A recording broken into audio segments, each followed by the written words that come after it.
नमस्कार दोस्तों, जैसा कि आपने स्लाइड में पढ़ लिया होगा, आज मैं मेष लगन के बारे में बताने वाला हूं और मेष लगन के 6 प्रमुख बिंदु बताने वाला हूं जो कि अति महत्वपूर्ण बिंदु हैं। वो धन कमाने की बात करूं, प्रोफेशनल लाइफ की बात करूं, जुए सट्टे शेयर मार्केट से कमाने की बात करूं, या फिर कोई पैतृक संपत्ति, या फिर इस तरह का मीडिया सेक्टर से कुछ आगे बढ़ने का योग, या पॉलिटिक्स में आगे बढ़ने का योग, या संपत्ति का योग। कुंडली में हर ग्रह अलग अलग होता है। संपत्ति का ग्रह अलग होता है, स्पेकुलेशन से वेल्थ का प्लैनेट अलग होता है, जो आप कर्म करते हैं प्रोफेशनल अर्निंग का प्लैनेट अलग होता है, और साथ में भाग्य का प्लैनेट अलग होता है। आज सारी चीज़ें बताने वाला हूँ इस वीडियो में, ताकि आपको क्लियर पता चले। आज तक आप बस यही जानते होंगे कि कुंडली में धन का ग्रह मेरा कमज़ोर है, पर एक ग्रह नहीं होता, अलग ग्रह होते हैं, जिससे पता चल जाता है कि हमारा कौन सा प्लैनेट एक्टिवेट होने वाला है और उससे रिलेटेड हमको आमदनी होगी। मतलब अगर स्पेकुलेशन का या शेयर मार्केट का प्लैनेट आपका पावरफुल और उसकी दशा आने वाली है या अंतरदशा आने वाली है, तो ये कंफर्म हो जाता है कि आप उससे रिलेटेड अगर काम करें, मतलब या तो स्टॉक्स खरीदें या स्पेकुलेशन में पार्ट लें, तो डेफिनेटली वहाँ से धन आएगा। वैसे ही प्रोफेशनल लाइफ में जॉब किस साल लगेगी और प्रोफेशनल अर्निंग किस साल शुरू होगी, ये अलग प्लैनेट होता है, वो भी देख के पता चल जाता है। तो आज इन्हीं 6 प्रमुख बिंदुओं के बारे में बताने वाला हूँ, ताकि आपको समझ में आए कि ज्योतिष एग्जैक्टली एक एक चीज़ को प्रिडिक्ट सही तरीके से अगर फॉर्मूला इस्तेमाल किया जाए, तो एक एक दिन, एक एक साल, एक एक महीना, एक एक दिन और मैं एक एक घंटा भी प्रिडिक्ट किया जा सकता है दोस्तों, क्योंकि मैं अपनी ज़िंदगी के बारे में एक एक चीज़ लिखता हूँ कब क्या होने वाला है। तो आज उसी पे रोशनी डालने वाला हूँ, ताकि आपको भी ज्योतिष की बारीकियाँ समझ में आए। आइए दोस्तों, 6 पॉइंट्स बताता हूँ क्या क्या बेसिक होता है। देखिए, ये एक जहाँ लिखा है, अगर आपकी कुंडली में नंबर 1 लिखा है तो इसको मेष लगन कहते हैं। मेष लगन बेसिक इनकी क्वालिटीज़ जो होती है, पहला पॉइंट जो है कि ये लीडरशिप क्वालिटीज़ होती है, बॉस वाली क्वालिटीज़ होती हैं, क्योंकि मंगल इसका स्वामी होता है। तो एक बोल्ड टेम्परामेंट, एग्रेसिव टेम्परामेंट, एक लीडरशिप क्वालिटीज़, एक बॉस वाली क्वालिटीज़, एथलेटिक क्वालिटीज़, ये इनके सोल में होती है, ये इनके स्वभाव में होती हैं।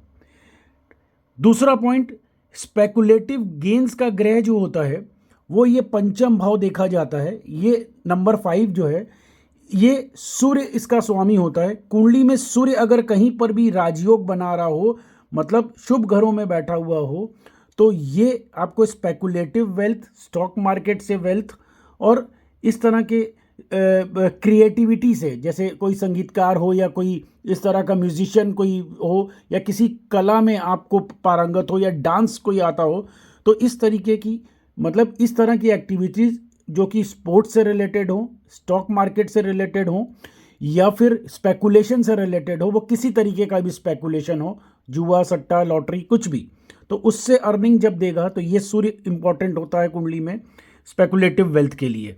ठीक। अब तीसरा पॉइंट, भाग्य का ग्रह। भाग्य का ग्रह ये होता है नंबर 9, गुरु इसका स्वामी होता है। ये गुरु जो मैंने बड़ा बड़ा पॉइंट बनाए हैं, ये नंबर 5 और 9 जो बड़े मैंने लेटर लिखे हैं, वो इंपॉर्टेंट हाउसेस होते हैं। मैं भाग्य की बात कर रहा था थर्ड पॉइंट में। भाग्य का ग्रह गुरु होता है। गुरु कुंडली में शुभ घरों में कहीं राजयोग बना रहा हो और इसकी दशा आ जाए, तो आपके भाग्य में वृद्धि होती है। तो गुरु अगर एक्टिवेट होगा अंतरदशा में, महादशा में, तो धर्म का घर भी यही होता है। आपकी धार्मिक क्रियाएं बढ़ जाएंगी, धर्म की तरफ इंटरेस्ट बढ़ जाएगा, आप मंदिर दर्शन करना शुरू कर दोगे, तो ये, और साथ में भाग्य में भी वृद्धि हो जाएगी। तो ये हाउस बहुत इंपॉर्टेंट होता है उसको राइज देने के लिए। गुरु बहुत इंपॉर्टेंट ग्रह है मेष लगन वालों के लिए। जैसे मैंने 10 सूर्य बताया, अब यहाँ पर गुरु का बहुत इंपॉर्टेंट रोल है भाग्य में वृद्धि करने के लिए। अब चौथा पॉइंट बहुत इंपॉर्टेंट है कि आप जो प्रोफेशनल अर्निंग करेंगे, प्रोफेशन का हाउस ये होता है और प्रोफेशनल अर्निंग यहाँ से देखी जाती है। अब ये नंबर 11 का मतलब शनि। कुंडली में जो भी आप व्यापार करेंगे या कर्म करते होंगे, जो भी प्रोफेशनल में, जॉब में आप हों या व्यापार में हो, तो शनि जब जब एक्टिवेट होगा, तो कर्म से आमदनी का योग शनि ही बनाएगा। उस समय ये सूर्य काम नहीं करेगा, ये बृहस्पति काम नहीं करेगा, काम यही करेगा। तो किस साल, किस महीने, किस तारीख से आपकी प्रोफेशनल अर्निंग स्टार्ट होगी, उसके लिए हम इस शनि प्लैनेट को देखेंगे मेष लगन वालों के लिए। ठीक, अब प्रॉपर्टी आप खरीदेंगे या नहीं खरीदेंगे, प्रॉपर्टी का प्लैनेट अलग होता है। ये नंबर 4 जो लिखा है, this is house of property, this is house of assets.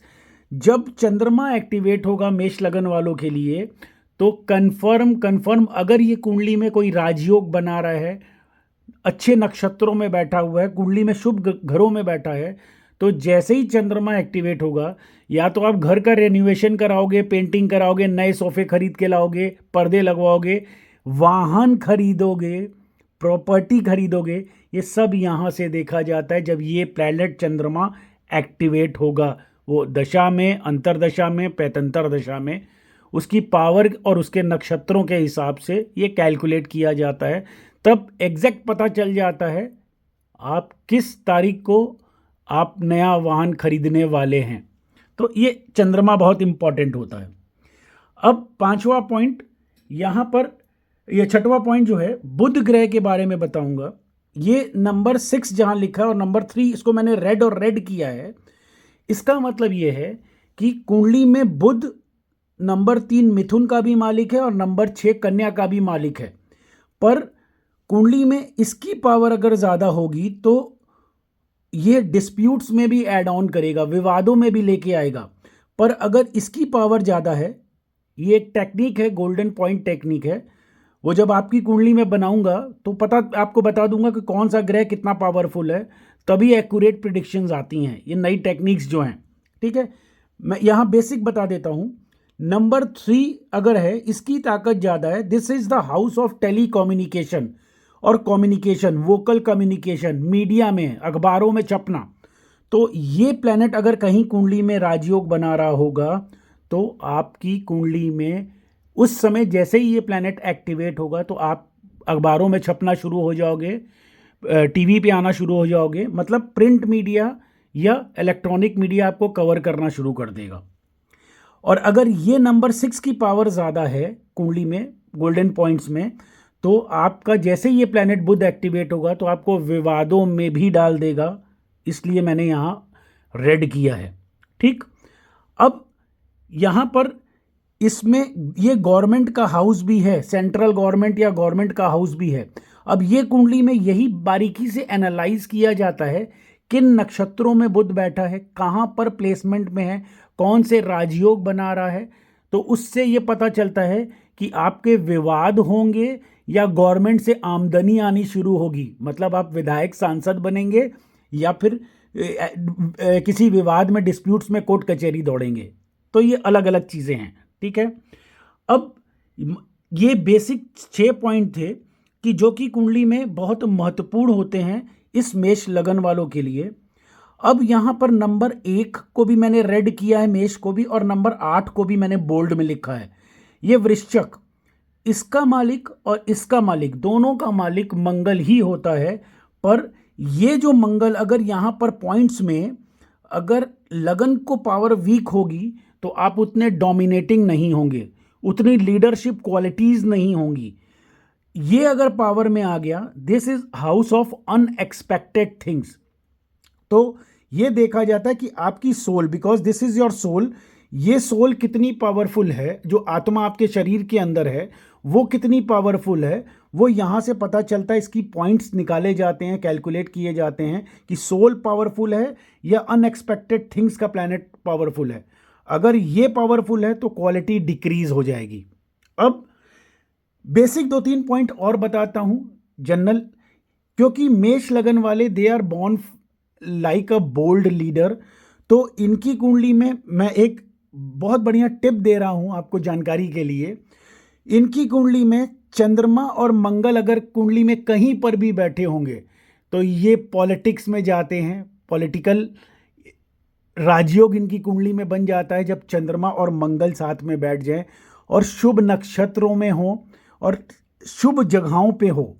अब ये तो अगर आप पॉलिटिक्स में हैं और आप वीडियो ये देख रहे हैं या आप पॉलिटिक्स में आना चाहते हैं, तो आपकी कुंडली में एक एक बारीकी से गोल्डन पॉइंट्स और ये सारी चीज़ें चेक होंगी, तब पता चलेगा कि पॉलिटिकल फ्यूचर है भी कि नहीं, विधायक बनेंगे कि नहीं। वो कुंडली में चंद्रमा मंगल की युति पॉलिटिक्स में तो लाएगी, पर कुंडली में ये देखा जाता है कि चंद्र और मंगल किस नक्षत्र में बैठे हैं, उसकी दशा किस साल किस महीने आ रही है, तब वो आपको विधायक या कुछ इस तरह के बड़े पॉलिटिकल पदों पे लेकर आ सकती है। तो ये बड़ी बारीकी से देखिए, एक एक चीज़ों को चेक किया जाता है। ये उस तरीके की ज्योतिष नहीं है कि जैसे टीवी पे बस आपने फ़ोन किया और वो उन्होंने आधे मिनट के अंदर कुंडली बनाई और प्रिडिक्शन करना शुरू कर दिया। दोस्तों, वो तो मूर्ख बनाने का तरीका है। वो शायद आप भी समझते होंगे कि आधे मिनट में मतलब एक एक ग्रह को चेक करना कितना मुश्किल है। और अभी तो ये बेसिक बता रहा हूँ। यहाँ पे तो इससे रिलेटेड सारी चार्ट्स बनती हैं, कराकामशा, अरूधा लगन, उपपद लगन, सारी चीज़ें पता चलती हैं। एक एक चार्ट, एक एक डिग्री, मतलब एक दिन में एक क्लाइंट देखता हूँ। तो आप समझ सकते हो कि किसी व्यक्ति के जीवन में झांकना है तो 10 से 12 घंटे चाहिए। सारी चार्ट्स बने, सारे नक्षत्र चेक हों, तब एक्यूरेसी आती है प्रिडिक्शन में। और तब पता चलता है कौन कौन से राजयोग बन रहे हैं। इन हाउसेस को देखने के अलावा भी राजयोग अलग होते हैं।